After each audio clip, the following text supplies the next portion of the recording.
Are you looking for a quick and easy way to get more customers with your social media ad strategy in 2023? This 7-minute bingeable podcast episode is packed with tips and tricks to help you get the most out of your social media ad strategy this year. We're talking about hot ad types, filling your email list, targeting methods, and the one ad that will help all your other ads perform better. Don't wait, start dialing in your 2023 ad strategy and start getting the results you've been wanting.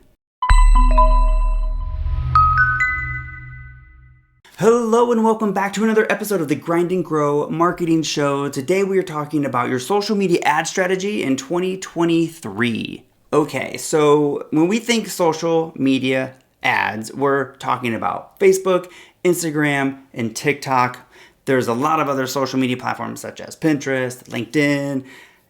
There's a bunch of them, right? So today we're going to really focus on Facebook and Instagram.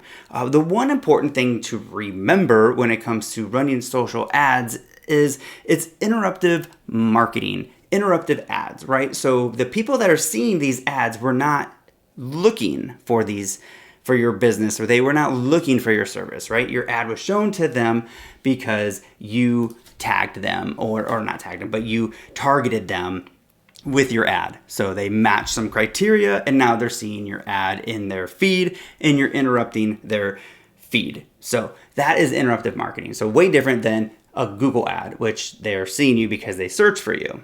All right, so with that mindset, let's jump into running Facebook and Instagram ads in 2023 and the things that you should be doing to get better results. So first off, we're going to start with lead forms.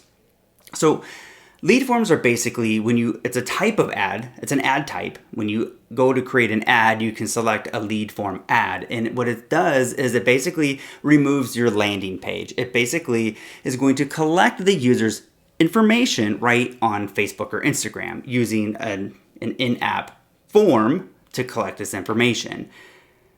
So these are great because with a lead form, what they like about this is you're not directing anyone off of the platform. So the platforms are going to push these a lot more than as if you're running them over to a landing page. And it takes out the whole landing page equation from, whether that's working or not, right? It's a really simple, easy way to capture these leads. They're also really good for retargeting. So with the recent changes in Facebook and tracking, you obviously can still track people that visit your website. It's just harder to do. Now, it's way easier to track in-app activity. So people that like and comment and share, people that fill out a lead form. So now you can retarget the people that interact with your ads in your lead forms, right? So it's better for retargeting. So and lead forms aren't new. Lead forms have been around for a really long time. And to be honest, when they first came out, they weren't that great. But as of recently, they're actually getting some pretty good results. So I do recommend, giving these lead forms a try because we've noticed a huge increase in conversions and the cost per conversion using lead form ads. So the next thing is, in 2023, you want to start using your ads to fill your email list. So what we think of when we're trying to fill our email list is running ads to a lead magnet, so something of value in exchange for an email address, and then getting them onto your email list where you can continue that conversation. This is going to help with repeat exposure, right? So I think the latest marketing trend is someone has to see your brand 21 times before they will actually take action. So with the email marketing, which is our previous episode, if you haven't seen that, email marketing allows you to continue that conversation, have that repeat exposure, and you can warm up those leads. So running your ads to fill your email list. The next thing is to run Reels ads, right? So Instagram has recently come out with Reels and to compete with TikTok.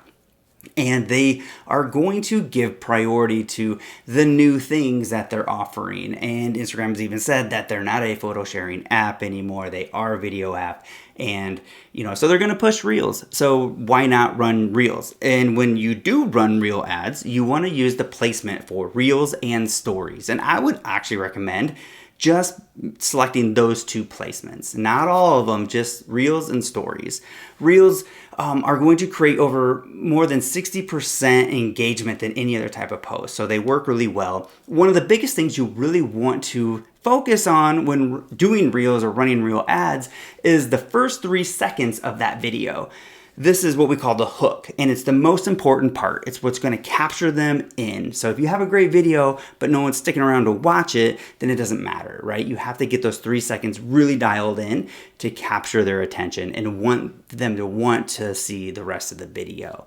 Okay, so the next thing that we want to focus on is targeting. So in the past, it's been the best practice has been to get very specific on who you want your ad to be shown to. So you really kind of get really niche down and into the interests and all of these things to really target that audience.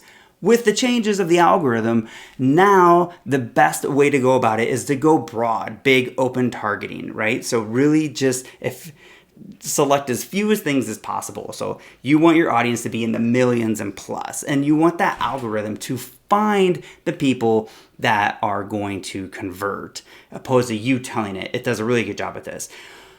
What we recommend is to let your creative select your audience. So call them out in your image or in your video and say, who they are or the location or who the people are, and, hook them in and with your target audience by using the creative. Maybe it's text on an image, or maybe it's what you say in your video that actually calls them out. Something that maybe speaks to their desires or their frustrations, or just say, women in the Phoenix area or whatever it is, you call them out. So you're going to push away all the people that are not your target audience and call in the people that are. So you're going to use your creative to target. And it lets them select themselves. And what this does, it actually helps lower the cost of your ads. Okay? And then one last thing to cover when it comes to your social media ads in 2023 is the one ad that you should run that's going to help all of your other ads perform better. And what this ad is it's a $5 a day engagement ad.